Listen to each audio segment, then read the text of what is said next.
네, 키워드로 읽는 시장입니다. 이 시장 안에서 저희가 가장 중요한 키워드를 무엇으로 보고 길을 걸어가야 되는지 이야기 나눠보도록 하겠습니다. 오로라 투자자문의 유창희 본부장을 모셨습니다. 안녕하십니까? 안녕하십니까? 네, 가장 중요한 월요일에 본부장님을 좀 모시게 됐습니다. 자, 시장 이야기 바로 풀어봐야 될 것 같은데요. 첫 번째 키워드부터 보겠습니다. 아무래도 경기 침체 이야기를 안 할 수가 없는데요. 저희가 쉬었던 주말 사이에 고용지표 보고서가 좀 나왔잖아요. 이를 두고 미국 증시는 좀 부담을 느꼈던 모양인데 저희는 이걸 어떻게 해석해야 될까요? 생각보다 나쁘진 않았잖아요. 그렇죠. 그러니까 사실은 실업률은 딱 예상치만큼 나왔습니다. 네. 4.2% 정도 나왔고요. 다만 이제 고용 수가 조금 예상치보다 못 미쳤죠. 그리고 지난달, 지지난달도 수정치가 조금 낮아진 부분들이 좀 부담으로 작용한 것 같습니다. 그러니까 약간 엇갈린 지표. 그러니까 사실은 고용 지표가 예상치만큼 부합해주고 그러면서 실업률이 낮아지는 모습이 제일 좋았습니다만은 두 개가 조금 엇갈리다 보니까 시장 결국에는 계속해서 최근 한 달 반 정도 이어온 경기 침체에 대한 공포감이 계속해서 미국 시장을 좀 압박하고 있는 것이 아닌가 생각을 좀 하고 있고요.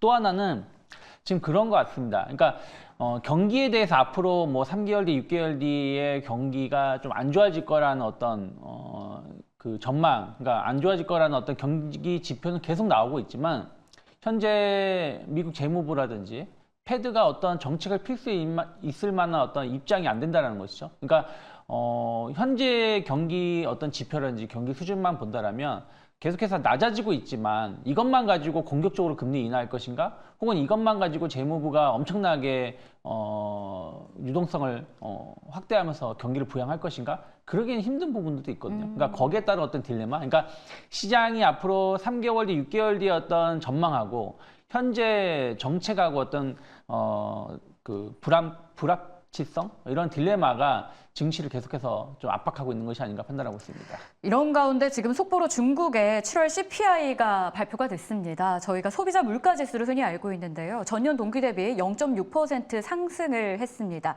전월에 대해서는 소폭 상승한 수치긴 한데 로이터 통신이 집계한 예상치 0.7%에는 미치지 못했습니다. 이도 영향이 좀 있겠습니까? 네, 뭐 그 부분도 약간의 그래도 뭐 예상치보다 좀 낮게 오르고 있다는 부분들은 좀 앞으로 이제 엔화가 좀 강세를 띈 부분들도 좀 있고 하기 때문에 좀 더 지켜볼 필요는 있지 않을까 생각하고 있는데 하지만 어쨌든 지금 일본의 금리 인상보다는 미국의 금리 인하의 속도 혹은 폭이 조금 더 중요하지 않을까 판단하고 있습니다. 한 가지 더 보죠.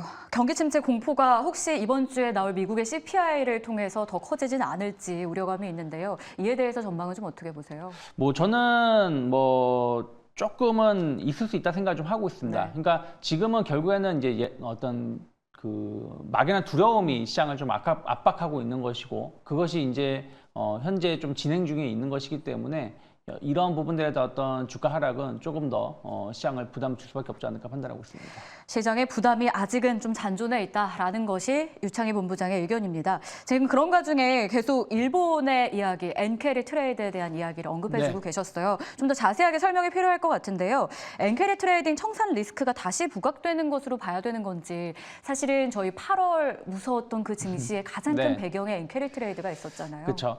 근데 저는 뭐 이번에 이제 10월 달에 만약에 일본이 금리 인상을 한다고 하더라도 엔캐리 트레이드 청산은 저는 조금 제한적이지 않을까 생각을 좀 하고 있습니다. 왜 그러냐면 지난주인가요? 지지난주에 나왔던 뉴스 중에 하나가 미국이 본격적으로 금리 인하하게 된다라면 달러 트레이드가 확대될 수 있다라는 뉴스가 조금 나왔던 게 있거든요. 그러니까 무슨 말이냐면 지금 일본은 좀 금리를 인상을 하면서 좀 긴축으로 가는 흐름이지만 유럽은 이미 금리 인하를 먼저 선행을 했고요. 캐나다는 계속해서 연속된 금리 인하를 좀 진행하고 있습니다. 중국 같은 경우도 막 엄청나게 우리가 경기 부양, 그러니까 유동성을 막 풀고 있는 것 같아 보이진 않지만 계속 금리 인하를 하면서 경기를 진작시키려고 하고 있다는 것이죠. 거기에 이제 미국마저도 참여한다는 것은 일본의 엔화 캐리 트레이드가 좀 줄어드는 부분들은 부담은 될 수 있겠지만 또 동시에 글로벌 유동성이 증가한다는 부분들은 또 이 부분을 또 일부 상쇄할 수 있다 생각을 좀 할 수 있습니다. 그러니까 물론 무조건 상쇄한다 안 한다를 지금 당장 딱 결론 내릴 수는 없지만 지난번에 8월 초, 7월 말에 엔캐리 트레이드 청산이 급격히 이루어진 것도 사실은 만약에 과거와 다르게 과거에는 주로 통화자산의 투자를 많이 했다라면 한 2020년 이후에는 주식에 특히 미국 주식에 투자를 많이 했는데 미국 주식이 급락하지 않았다라면 엔케리 트레이드 청산이 그렇게 많지 않았을 거라는 어떤 분석 내용도 있거든요. 그렇기 때문에 무조건 일본이 금리 인상한다, 또 미국이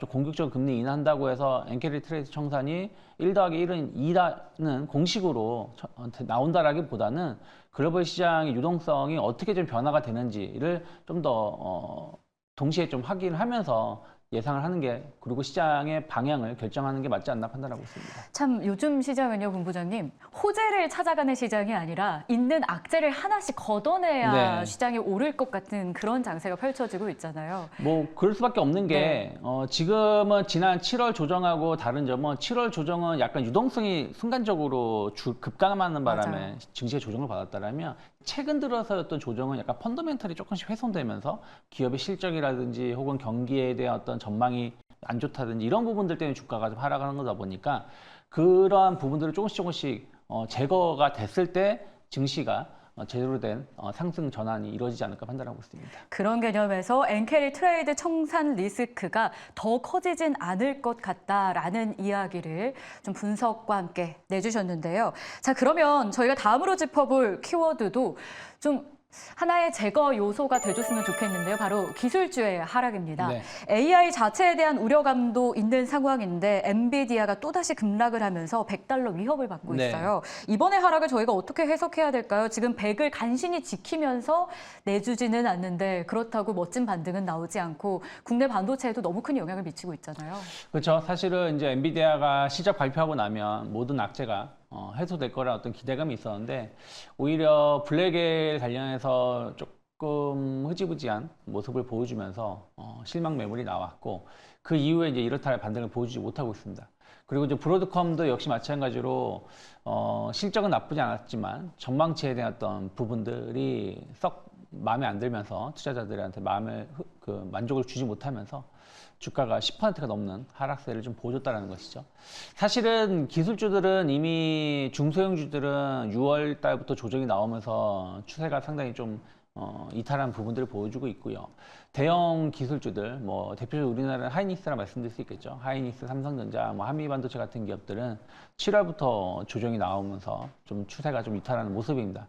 미국도 마찬가지예요. 사실은 엔비디아, 브로드컴만 좀 버텨준 것이지 나머지 기업들은 크게 조정이 나왔던 상황이고 마이크로 테크놀로지도 고점 대비 거의 한 45% 정도 조정이 나온 상황이라 좀 보고 있습니다. 그래서 일단은 주요 지선이 이탈하면서 추세가 이탈한 건 맞다. 추세가 좀 훼손된 건 맞다 생각하고 있는데 이것이 실적 피크에 대한 심리적 요인에 의해서 주가가 좀 급락이 나왔던 부분들이라고 본다라면 저는 뭐 금리 인하 그리고 유동성이 좀 개선을 되는 모습이 9월 중순 이후에 좀 나와준다라면 또 거기다가 3분기 실적이 나쁘지 않다라는 부분들이 10월 들어서 좀 분위기가 형성된다라면 충분히 주가는 일정 부분 예를 들어서 하이닉스 다시 한번 20만 원 이상으로 반등을 줄 수 있다 생각 좀 하고 있습니다. 하지만 지금은 아직은 전 하이닉스 기준으로 20만 원 이상 반등 줄 거라고 보고 있는데 아직은 지금 그렇다면 공직적 매수할 자리인가? 그것은 조금 더 지켜볼 필요가 있다는 것이죠. 좀 비싸게 16만 원에 살 수도 있는 것이고 아니면 지금보다 더 낮은 가격에 살 수도 있는 부분들이 좀 있기 때문에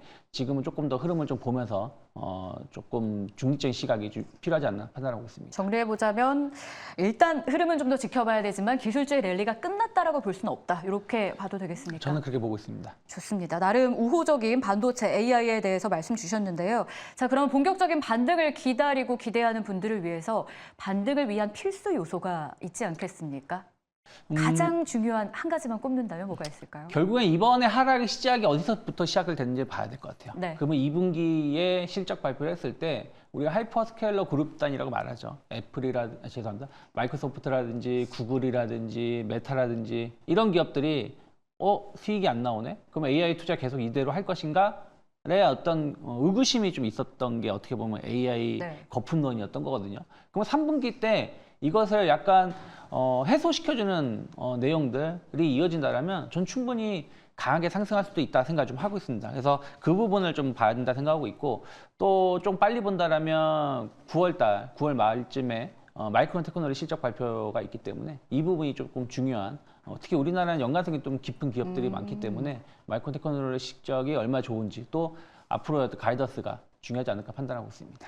가장 중요한 포인트는 결국 실적을 확인하는 것인데요. 마이크론 테크놀로지의 3분기 실적 발표를 저희가 중요도 높게 한번 체크해 보도록 하겠습니다. 자, 마지막 키워드 남겨두고 있습니다. 이런 시장 안에서 저희는 어떤 전략을 가지고 가야 되는지 이게 중요할 것 같은데요. 이 관망을 해야 될까요? 아니면 용기를 한번 내봐야 될까요? 본부장님은 어느 쪽이세요? 전 지금은 관망이라고 보고 있습니다. 어. 8월 초 혹은 7월 말에 조정이 나왔을 때는 조금 뭐 하이닉스라든지 네. 몇몇 종목들이 싸다. 그래서 충분히 지금은 공략이 가능하다라는 말씀 드렸다라면 제가 이 시간에 나와서 거의 오늘로써 거의 한 달 가까이 되는 것 같아요. 한 4주, 3주째 계속 말씀드리는 게 아직은 시장의 방향이 결정되지 않았다. 지금은 좀 지켜보자라는 말씀을 드렸는데 지금도 마찬가지입니다.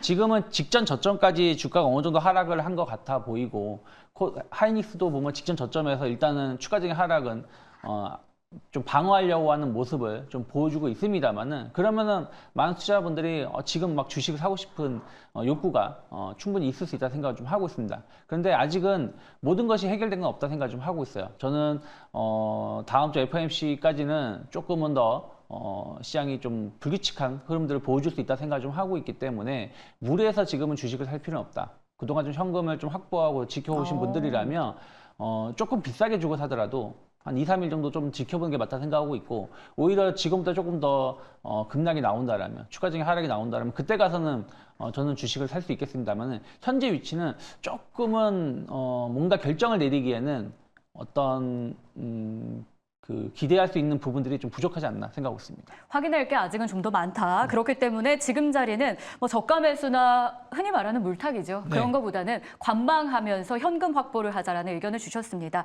그러면 결국 우리가 가지고 있는 총알, 현금을 써야 되는 시기가 있지 않겠습니까? 네. 그 시기는 뭘로 저희가 봐야 될까요? 저는 일단은 그게 만족스럽다 않든 FOMC 결과가 아닐까 생각을 네. 좀 하고 있어요. 그래서 저는 계속 말씀드리지만 지금은 그러니까 8월 초까지는 예측 매매를 충분히 할 수 있었던 구간이라 생각을 좀 하고 있습니다. 하지만 지금은 예측 매매를 하기보다는 확인 매매가 중요하다. 그래서 엔비디아 실적 발표했을 때도 엔비디아 실적 발표하기 전에 주식을 사기보다는 엔비디아 실적 발표하고 나서의 시장 반응을 확인하고 주식을 사자라고 말씀드리는 것이고 지금도 결국엔 이번 주 이제 다음 주 추석 지나고 나서 바로 FOMC 이벤트가 있는데 FOMC 이벤트를 하긴 전에 우리가 주식을 사기보다는 조금 비싸게 주고 산다고 하더라도 그 이후에 방향을 확인하고 주식을 사도 된다 생각을 좀 하고 있습니다. 그래서 지금은 우리가 현금을 조금 더 들고 있고 그리고 이번 주에 분명히 오늘 같은 경우도 상승하는 종목이 있습니다. 네. 근데 이러한 종목에 조금 따라다니게 되면 뭐 수익을 잘 낼 수도 있겠습니다만 또 반대로 엇갈리게 된다면 손실을 날 수 있기 때문에